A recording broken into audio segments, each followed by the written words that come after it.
All right. Uh, I should have filmed this yesterday. I'm going to introduce a new thing, soups. I'm going to start making soups and reduce the smokes. And I'm going to see if I can talk more quietly on these videos that I'm filming outside. Hopefully, the microphone will pick up the voice well enough. Okay, so normally how I start is with uh, trying out something to smoke. Now I'm going to be reducing the smoking part because I'm getting a lot of irritation from these various smokables, so I got to tone it down. And I'm probably smoking these too fast or too heavily to see what effect there is. But even if I tone it down to, let's say, half of what I've been doing, I still am getting irritation in my throat, my tongue, and you know, just general. Sometimes it upsets my stomach. But I'm going to try this again. I tried some of this yesterday. It's goldenrod leaves, and I just picked them off a dead plant. It's easy now, and as fall is approaching. So the soups that I'll be getting into are going to be simple at first, and then with suggestions or with experience, I'll get a little bit better at making those. And as the weather cools down, it'll be better too. I got myself a new mug. This is bigger than the coffee mugs. I used to drink coffee a lot, but I've developed some sort of allergy or some sort of aversion to coffee. My stomach can't handle it anymore. Even if I've been off of coffee for a year or more, I try to get back into it and I get an upset stomach right away. So goldenrod leaves actually stay lit pretty well, and they're not bad tasting. But I did notice a little bit of numbness on my tongue. And I looked up goldenrod. It has a lot of traditional medicinal benefits, but as a tea or a tincture, not as a smokable.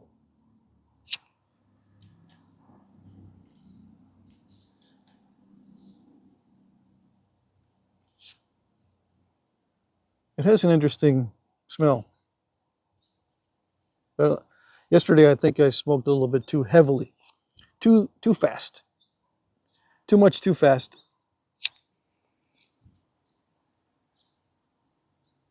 If I just tone it down, it'll be better in general. Just tone it so I don't puff too much, and then eventually phase it out. So I'm only doing this like once a week at the most.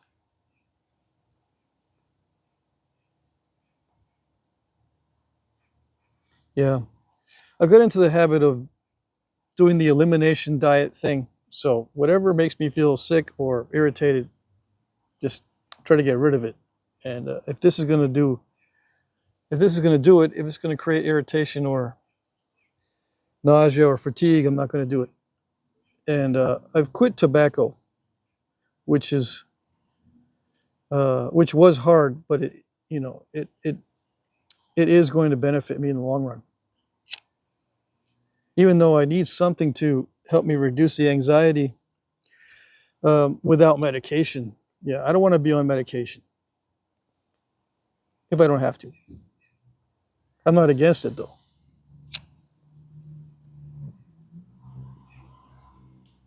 So yeah, this stays lit pretty good. I like this a lot better than some of the other stuff I've tried. It doesn't have a bitterness, and it's not really spicy either. It doesn't stay lit as well as silky dogwood bark or mugwort, but it stays lit okay. Anyway, like I said before, this is a version of stimming, or it's some kind of stimulus that helps you relax, right? Which seems counterintuitive. You would think that stimulation would get you excited, right? Or get you more active. But no, stimming is an activity or stimulation that helps you relax. But this soup is something that I also enjoy a lot. Yeah. And it has to do with taste. Taste, for some reason, adds that dimension that helps me meditate. Smell and taste, they're related, right? They have that thing that helps me get into a meditative state. I don't know what it is. This is not, I didn't put anything in it right now. I was going to, but I said no. A little bit too much preparation. I already spent a few hours thinking about what I was going to say on this video. And then I took a nap because I was too tired after thinking all that time. Yeah. If I could recapture all the time I've taken naps, that'd be great.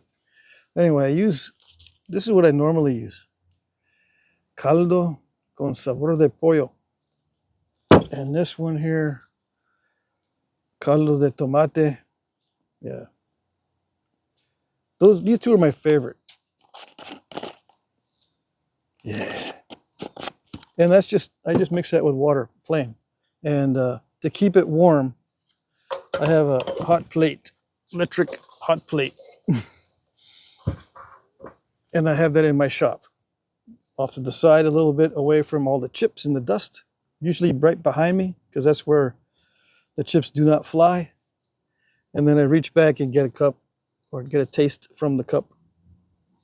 I like drinking soup that's just either stock, like chicken stock or beef stock, and salt, or one of those prefabricated mixes with no chunks of anything in there, and no heavy spices, or no little bits of vegetables or anything floating around in there. Okay, just how do I say it? Just clear? I don't know. But yeah, that's my favorite way to have soup. And I experiment with spices and different meat stocks. Like I like chicken stock a lot, and I like to make beef stock. You just or what they call broth, right? Bone broth. I like to make bone broth and then strain it so there's no little floaties in there. And then I try to pour off the fat from the top, although it's not always necessary. I have added butter to the soups before, but I'm not too keen on that one. Although it's not bad. I like it to be mixed thoroughly. I don't like something floating on the top. So I get particular about what I'm drinking for the soup. So yeah, bone broth is good. I had lamb the other day. I prepared some lamb and some bone broth from some of the lamb, but it wasn't much. I was surprised that it was really, really good, because as a child, I remember one of my first memories when I was a baby, actually, was baby food that had lamb flavored, or lamb baby food, and I hated it. My mom tried to give it to me, and I would always spit it out. And I have vivid memories of spitting out the lamb, and it was the texture of it. It was gritty. So ever since then, I hadn't tried lamb for many, many years, right? I think I did try it, of course, as a teenager or whatever. Sometimes people would have that for dinner and stuff. But as an adult on my own, I didn't have any until like this year. And I realized it's really good as long as it's not gritty. I don't know what made the baby food gritty, but it was just something that I would never touch, never think of touching, because I hated it. Anyway, I'm going to make some lamb bone stock or bone broth. They've got local farmers out here that have that offer it, right? You can buy lamb out here, fresh, and beef and all that, grass-fed beef and all that good stuff. So that's what I'll be doing with the soups, and that's starting next week. As soon as I get some more materials, ingredients, together, I'll start doing that. I'm excited. The temperatures are already coming down. They're really nice right now. They're perfect.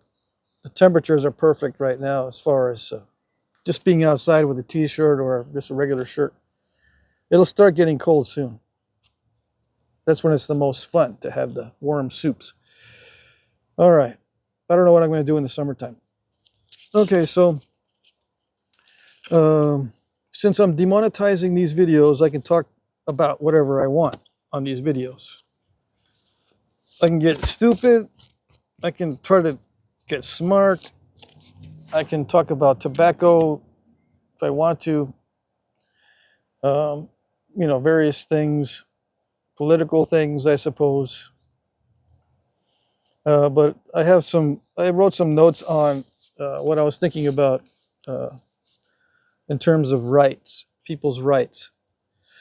And it's a very difficult subject to discuss because you got to get it just right. You have to get the rights just right.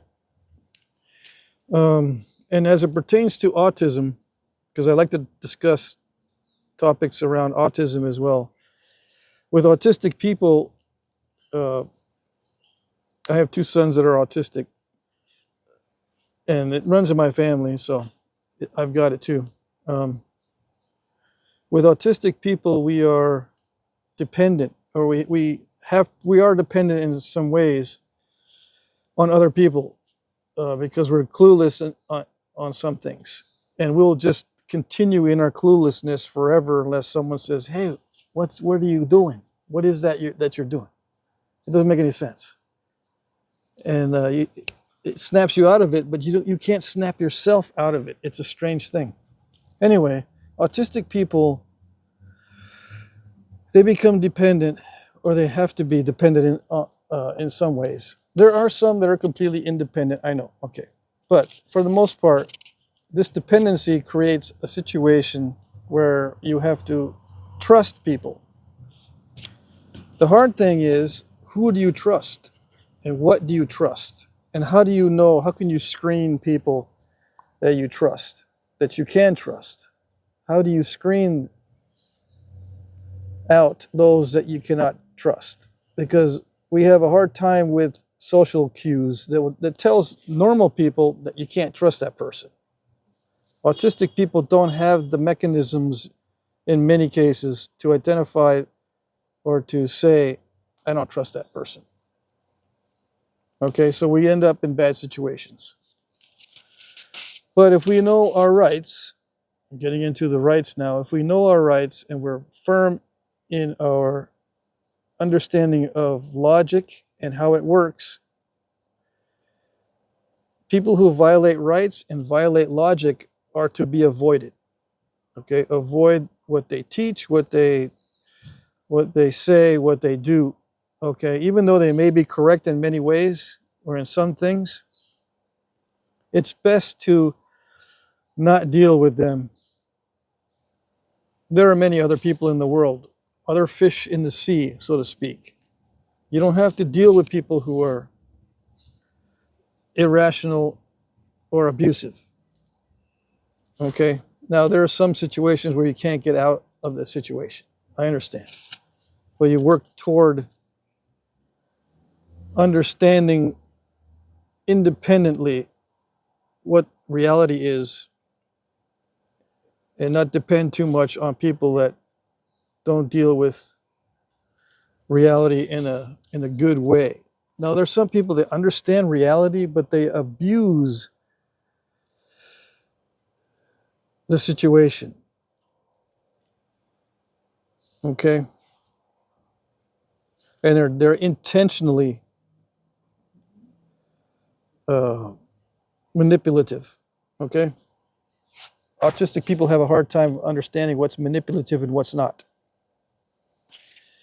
So, but if you're grounded in logical reasoning and you're grounded in your rights, you know what abuse is. Your rights will tell you what abuse is, and your logical reasoning will tell you what nonsense is, okay? Now, the hard part about it is just keeping quiet. Once you see it, keep quiet and avoid it. Move to escape. Okay? Deal with it. Don't come out and have an outburst. I know that's the difficult part, but it's almost impossible not to have an outburst when you see a violation of your rights or a violation of logic. Okay, but the trick is to make sure you move away from the situation quietly. All right. So I wrote down some notes on basic understanding of rights. And how do you know if something is correct? Okay. My son one time just came out and asked me something, and then he asked me, how do you know that's correct? And I thought about it, and it's like, but he asked me, how do you know that logical reasoning is a correct way to be as a human? Something like that. And I had to think about that for a long time because there was no easy answer. For example, right? How do I know things like how do I know that determinism is a fallacy? Beyond the scientific quantum theory debunking of determinism, how do I know otherwise? Like within human actions, within our level of existence, the quantum existence is slightly different than what we see in normal everyday life.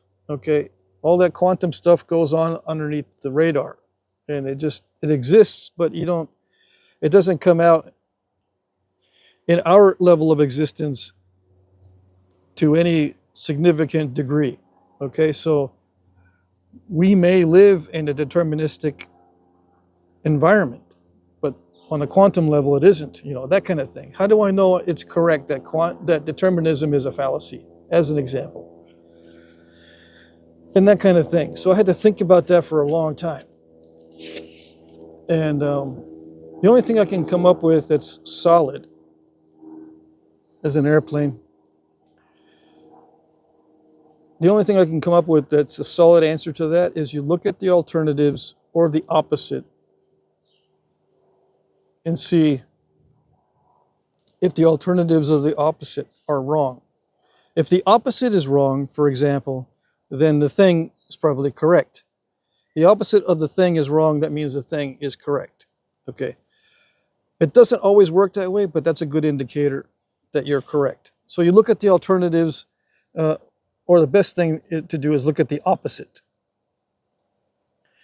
And when you, like in the case of determinism, the opposite of determinism is free will, as an example.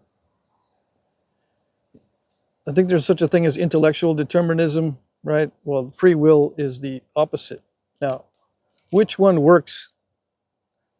Which one is correct and which is not correct? Can we find flaws in either one without using either one? Because we don't want to get into conflicts of logic, right? So you can't say that determinism is wrong because there is free will. Or you can't say there isn't free will because determinism is correct. You can't use that argument. You've got to find out some other way to test each side. And I told him, to me, determinism is a fallacy because I look at the opposite, which is freedom, free will, freedom to choose and make a decision. The decisions are being made, right? We are able to make decisions. Determinism can't explain a decision made between two identical choices. The choices are identical, this one or that one.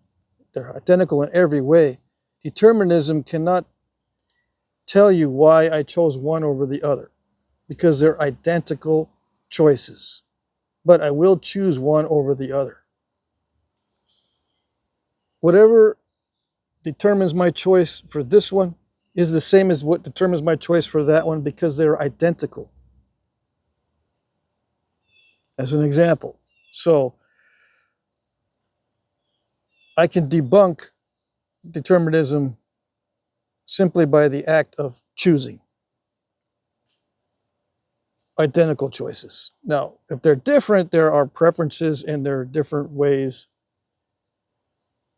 of showing, and not different ways, there are ways of showing that you are predisposed to certain directions toward this one or that one if they're different. But if they're identical, there's no way to explain one choice over the other. Okay, so I explained that to him. I've explained that before as well on my philosophy channel. But that's how I debunked determinism and found out, through reasoning that it was fallacy in our lives, in our level of existence. And just a side note, our identity is in our ability to decide. That's our identity. I've narrowed down, like my son would ask, what is our identity? The simple answer is our identity is in our ability to decide. Our identity is the decision maker. Whatever makes the decision in our brain is our identity. It's not our accumulation of memories and not our continuous realization of reality. It's the decision maker in the brain or in any other organism. What makes decisions for that organism? That's its identity. All right? How do I know that's true? Well, one way that I know, or one proof, authoritarians create a situation where you don't have a choice. They take your identity. You don't have a choice. They set up a situation. In all cases, their goal is to make sure you don't have a choice. Why do they do that? Why do they not want you to have a choice? And what is it exactly that they're going after? They're going after your identity. If they can eliminate your choice, you have no identity. You are part of them, basically, and part of a deterministic world. Authoritarians and determinism are two sides of a coin. Okay? Authoritarianism and determinism are two sides of a coin. The same one, the same coin, so to speak. It's their tool. It's their methodology. All right? Now, is that a good proof? No, that's not a definitive proof, but it's very close in my view. Okay? And if you look at authoritarian systems, they always, as far as I can tell, I could be wrong, there might be one that's not like this, but they seek to remove your identity, at least temporarily, to impose what they say should be. Okay? You give your identity to them, in other words. They take over, they take charge of everything, including your decision maker. That's what they want. That's the thing that they want, is your decision maker. So your decision maker is your identity. They don't care about your previous memories. They don't care about your awareness of your continued existence. They care about what is in your brain that's making decisions. They don't want you to make the decisions. They want to make the decisions for you. Okay. Now, anything that can support their entitlement toward that goal, that's what they will continue to espouse or speak of. Yeah. So just remember, I have to remember myself. My decision maker is my identity. And how do I know if something is correct? I just look at the opposite. If the opposite is wrong, then the thing is probably correct. But not always. There's exceptions, okay? But you got to use your logical reasoning to figure out what the exceptions are. Most of the exceptions are abstract and they don't apply to actual everyday living. But you know, the abstract philosophical views get into weird areas, okay? But I'll just leave it at that. All right, so I was doing some thought on rights. I got a bunch of scrambled notes and I'm going backwards. What I do is I write something and then I go, oops, I forgot that. And oops, I forgot to discuss that. So as I go down, I'm putting in things that I forgot. So I'm going to go backwards through my notes.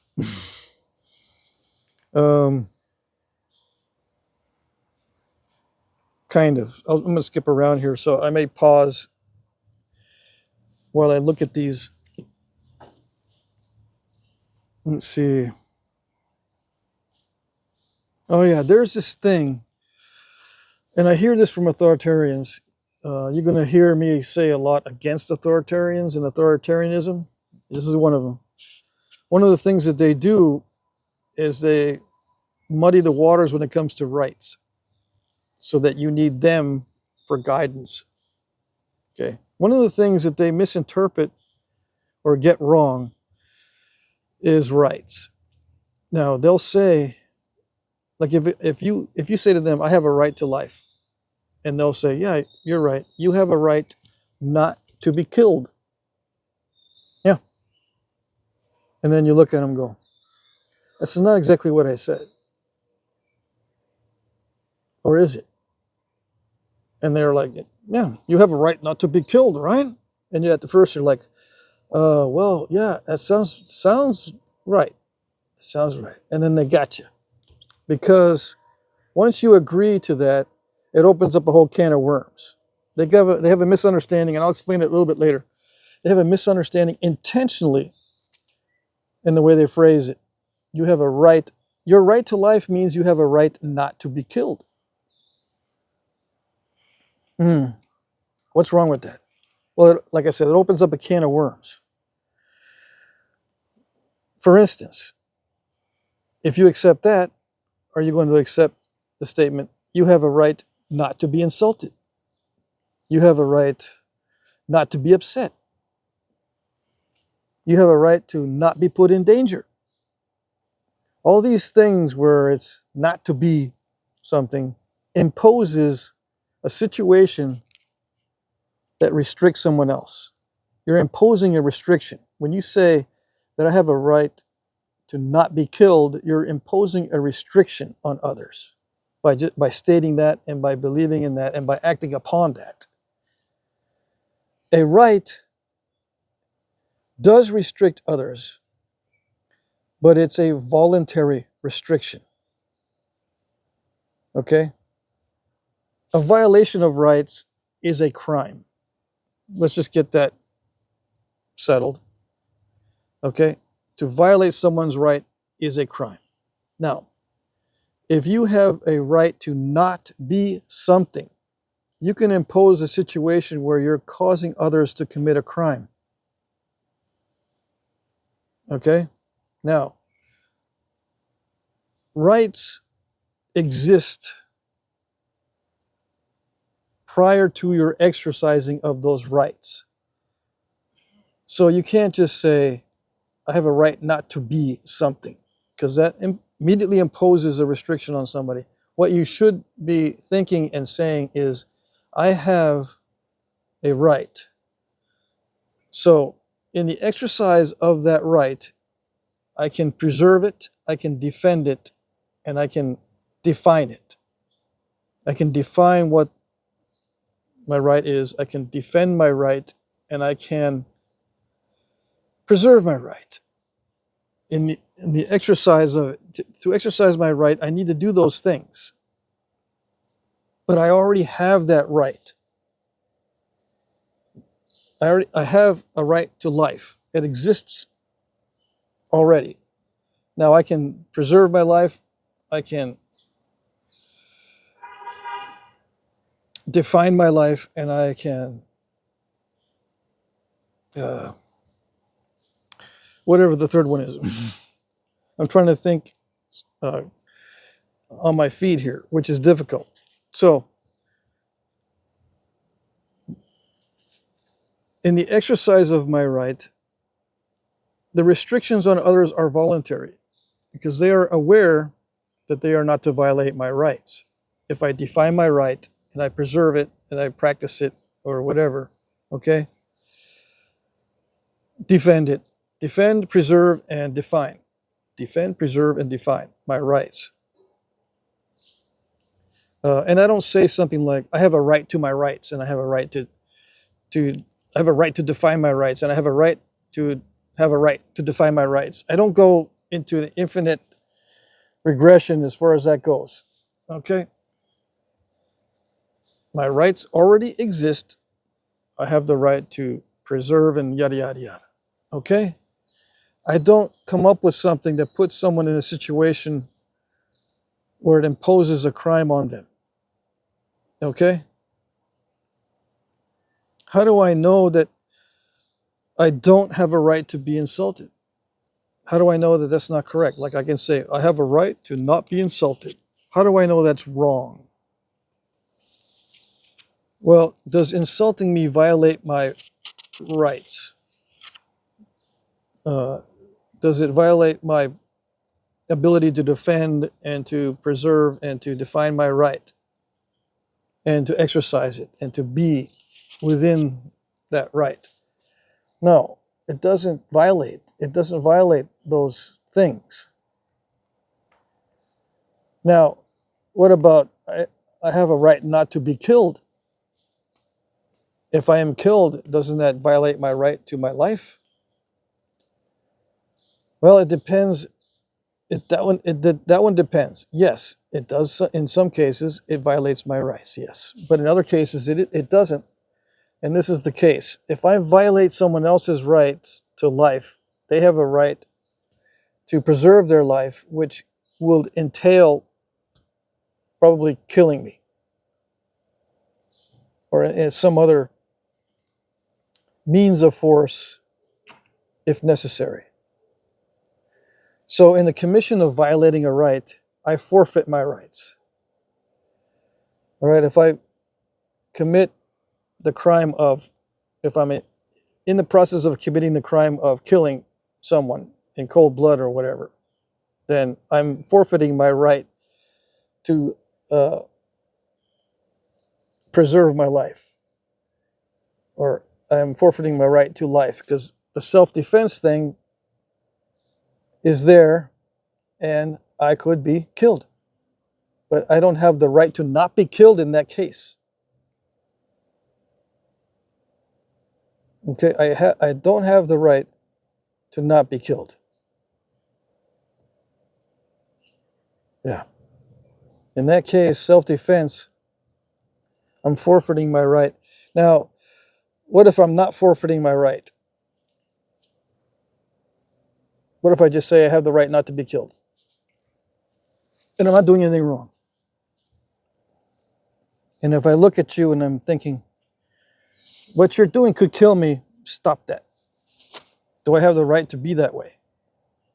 Or to pay somebody or enlist somebody to get rid of that activity you're doing that I think could kill me because I have a right not to be killed?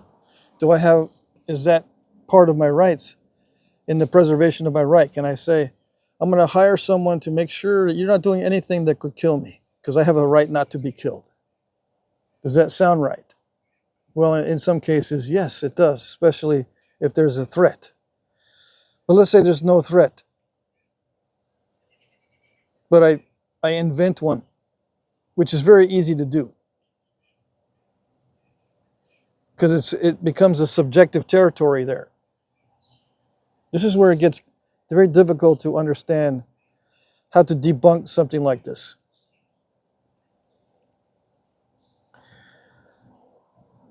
We have to go back to the difference between rights and entitlements. I'm entitled to hire someone to defend me, and I'm entitled to tell this person, look for suspicious activities and stuff, and if they're doing something suspicious, in the defense of my rights, I'm hiring you to help me avoid the danger. Okay, that's an entitlement because I'm compensating someone for their labor. Or if someone's doing something suspicious, I'm entitled to offer them some sort of compensation to stop doing that. Entitlements need to be compensated. How should I say this? If you have an entitlement and you expect someone to do something because of that entitlement, it comes with compensation. Entitlements must be compensated. If you're doing labor related to an entitlement, you need to be compensated in some way, either directly or indirectly. All right? So, yeah, I could impose on others this restriction because I have a right not to be killed, but I can't be doing it without others expecting to be compensated in some way, because I could be just come up with some nonsense. Okay, fine, I'll stay out of your space. Just if it interferes with my ability to make money, then let's make a deal and let's get, maybe you can compensate me, or let's figure out some deal where I can be compensated for doing this. Because I'm not going to do it just because you say. We can enter into a contract where I'm compensated, and I won't do this thing that you think endangers your life. Okay, that's a civilized way to go about doing it. But that can be abused. Yeah. Some people already are thinking, yeah, that can be abused because that's what protection is. Someone could pretend that they are, or pretend that you are in danger, and they will say, hey, I can protect you from this danger, which doesn't exist. And then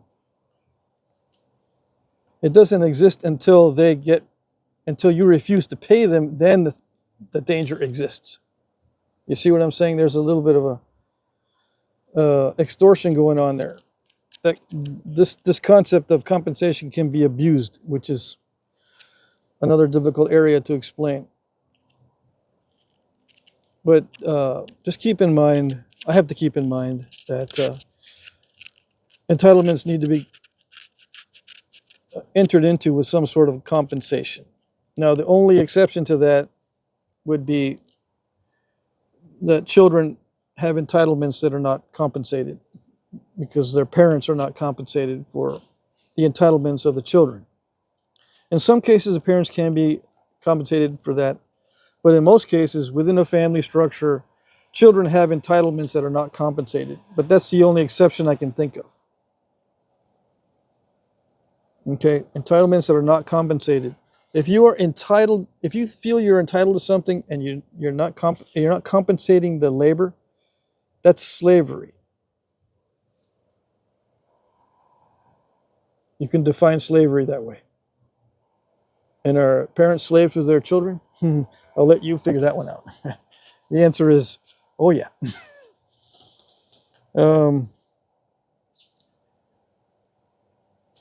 Yeah, so I was thinking about those things.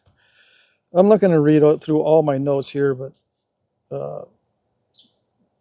I hope this gives a little bit of a grounding in the rights and entitlements debate. Yeah. You also cannot expect to impose restrictions on others. You don't have a right to impose restrictions on others. It's not one of your inherent rights. Restrictions on others are things like censorship and, I got sanctions or regulations or bans, that kind of thing. You don't have the right to do that. You're entitled based on certain circumstances, yes. But like I said, entitlements have to have some sort of compensation in there. Or you're on shaky ground. If you impose a restriction without compensation, you're on shaky ground there, and you're on the ground that in the area where you're going to violate someone's rights. Okay? A restriction can be imposed, but if you don't compensate it, that restriction has to be voluntary. A mandatory restriction has to be compensated in some way. If not, then you have some slavery going on, right? Those are conditions of slavery. When you are entitled to do something that imposes a restriction or a regulation or whatever on somebody, and they're not compensated for their inconvenience or their loss of income or whatever it is, that's a form of slavery. That's what slavery, it's not a form of slavery, that's what slavery is based on. Okay? That you are entitled to someone else's labor without compensation. Okay? So rules and restrictions are different.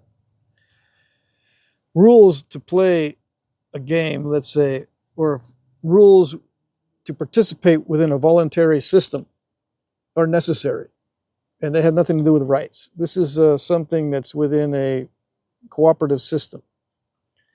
Restrictions, however, have a lot to do with rights. Some people would say, well, restrictions are just rules, like rules of the road. You know, there's restrictions, and it's not really rules. They're restrictions because you go to jail. Okay. It's more of a cooperative system with rules than there are restrictions. And yeah, you go to jail for violating these things, but society may not always do what is logical, obviously. Some cases, this is gray area where, in some cases, these violations of rules can rise to the level of endangering other people's rights. Yeah. So in those cases, they are crimes. Yeah. But there is a difference between rules and restrictions. And I noticed that, at least with my sons, they had a hard time understanding that you just can't impose restrictions because there are such things as rights. And people will impose restrictions on us, and we don't recognize them as restrictions. We think they're just rules. But no, a lot of times they are violations of our rights.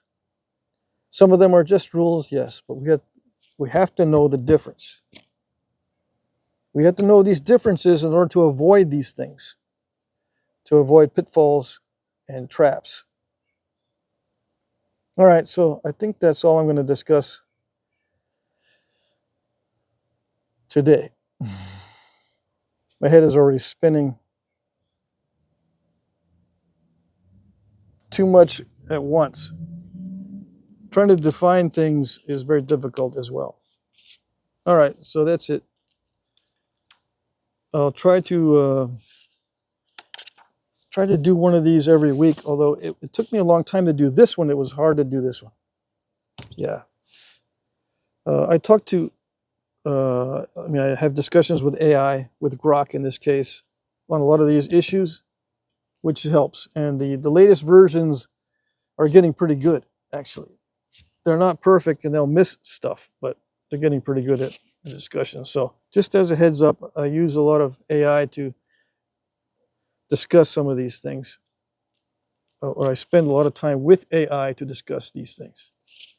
They just don't pop up out of my head, although I wish I could do that. All right. So I did that one. Yep, that's it. Okay, there you go.